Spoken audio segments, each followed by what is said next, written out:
Welcome to the channel of Accelerating Physics. In this video, we are going to see what are Miller indices and how they are calculated.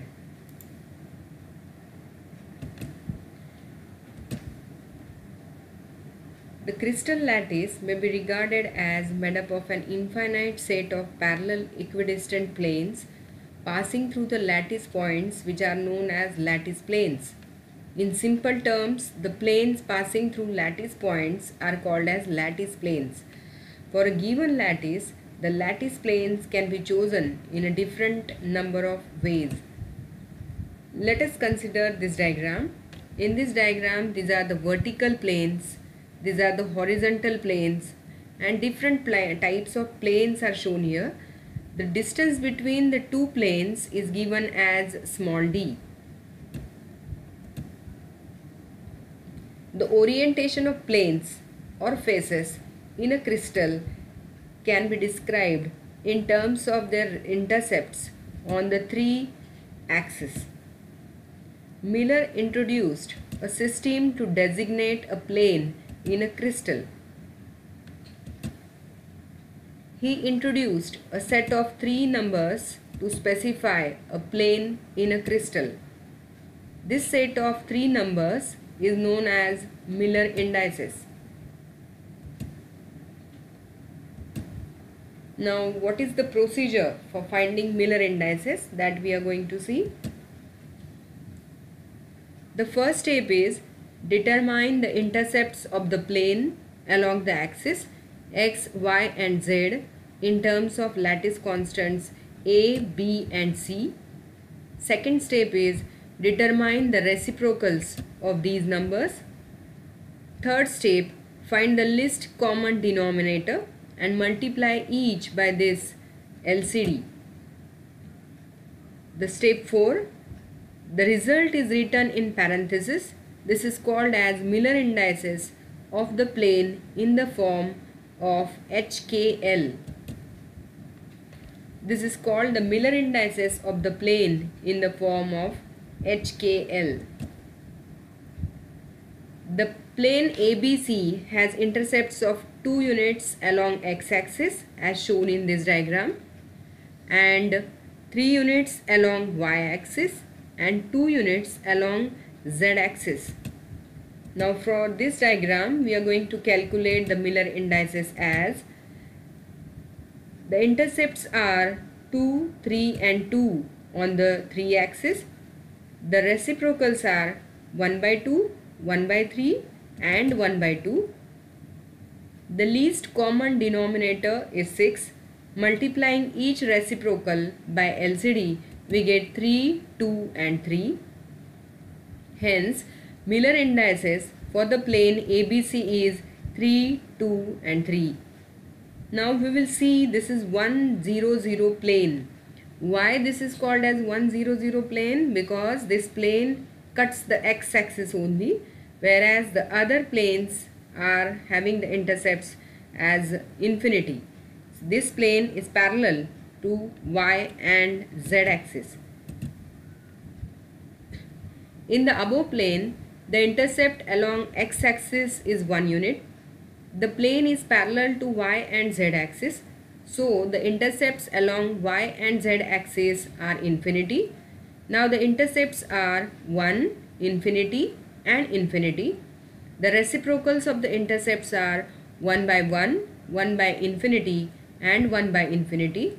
Therefore, the Miller indices for the given plane is 1, 0, 0. Now some important features of Miller indices.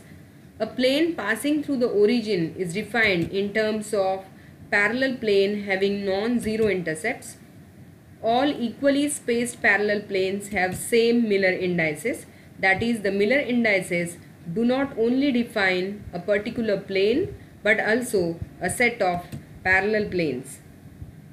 Now, for example, if the question is to find the Miller indices of 1, 0, 0. Now this is the procedure. It is 1, 0, 0. Take the reciprocal as 1 by infinity and 1 by infinity, that is 1, 0, 0. So in this way we can calculate the Miller indices. In the second example, we have to find the Miller indices of 0, 0, 1 plane. When we say that it is 0, 0, 1, the intercepts along x and y axis are 0. Therefore, and it only cuts the z axis. Therefore, the intercepts are 0, 0 and 1. And therefore, we can calculate the Miller indices in this way. Now, these are the Miller indices of some important planes. The first plane indicates that it cuts along x-axis only. Therefore, the plane is termed as 1, 0, 0, where 0, 0 indicates that it is not cutting the y and z axis, or the intercepts are not present on y and z axis. In the second diagram, when we say that it is 1, 1, 0 plane, then it cuts the x-axis as well as y-axis, but the intercept is not present along z-axis. Therefore, it is called as 1, 0, 0 plane. In the third diagram, this diagram cuts all the planes in 1, 1, 1.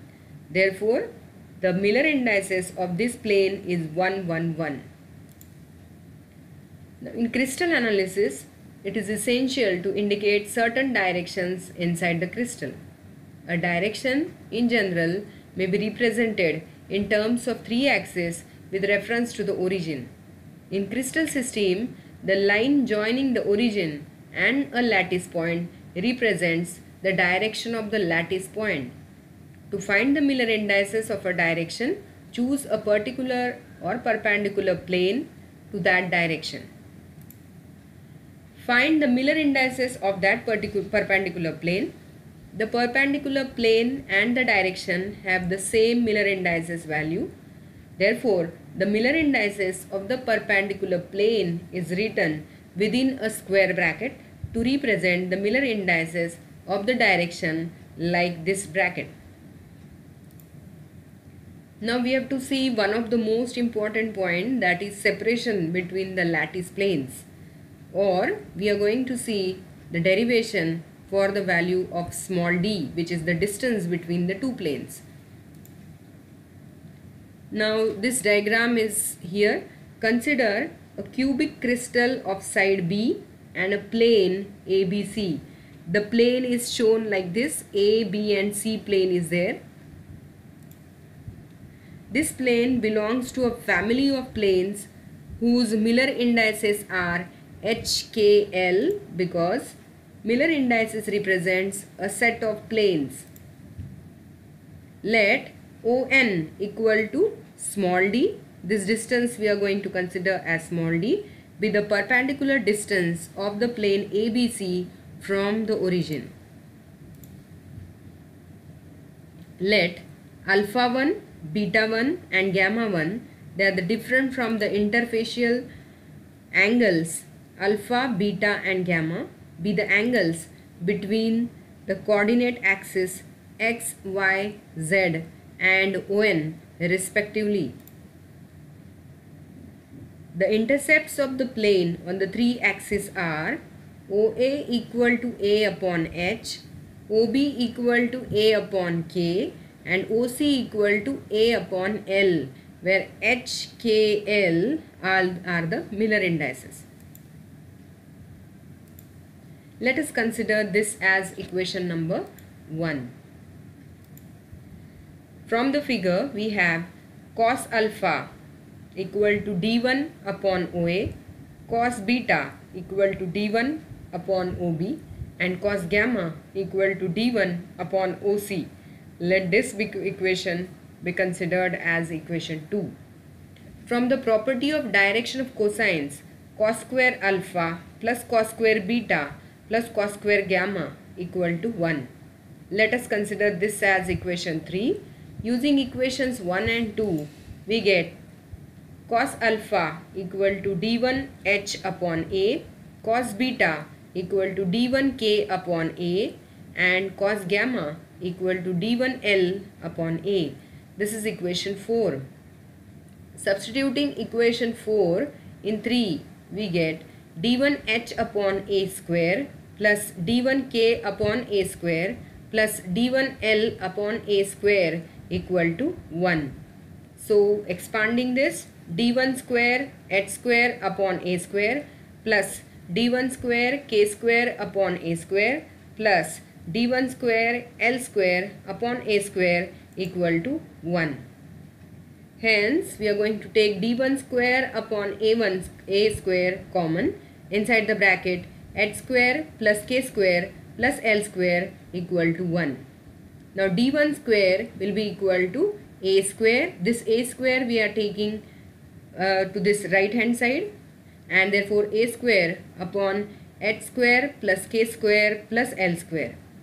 Now, d1 will be equal to on. It is equal to the perpendicular distance between the planes.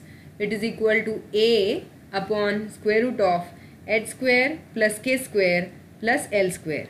That is, the perpendicular distance between the origin and the plane ABC is d1 equal to a upon h square square root of h square plus k square plus l square. This formula we are going to use for the calculation of the interplanar distance. This is also called as interplanar distance or the perpendicular distance between the two planes, and HKL clearly represents the Miller indices. Now let us use this formula to solve the numericals. The lattice constant for a unit cell of aluminium is 4.031 angstrom. Calculate the interplanar space of 211 plane. Now in this case, the lattice constant is given as 4.031 angstrom, HKL equal to 211. Now D equal to A upon square root of h square plus k square plus l square. Substituting the values of HKL as 211 and A as 4.031 into 10 raised to minus 10, we get the value of D as 1.6456 angstrom unit. This D is called as interplanar spacing. Now the second numerical. Find the perpendicular distance between the two planes indicated by the Miller indices 1, 2, 1 and 2, 1, 2 in a unit cell of a cubic lattice with a lattice constant parameter A. We know that the perpendicular distance between the origin and the plane is 1, 2, 1. Therefore, D1 will be equal to A upon square root of h1 square plus k1 square plus l1 square. It will be equal to A upon square root of 1 square plus 2 square plus 1 square. It will be equal to A upon square root of 6. And the perpendicular distance between the origin and the plane 212 is D2 equal to A by 3. Hence, the perpendicular distance between the planes 121 and 212 are D equal to D1 minus D2. So, it comes out to be 0.0749 A. Now, we are going to take one example. Lead has FCC crystal structure with an atomic radius of 1.746 angstrom unit. Calculate the spacing between 200 and 220 plane. Now in this case, we are going to consider A as 4r upon root 2 as it is FCC. So the value of A comes out to be 4.93 angstrom. Substituting the value of A in D200, we will get D equal to 2.465 angstrom and D220 equal to 1.74 angstrom. Thanks for watching. Please like, subscribe the channel and press the bell icon. Thank you.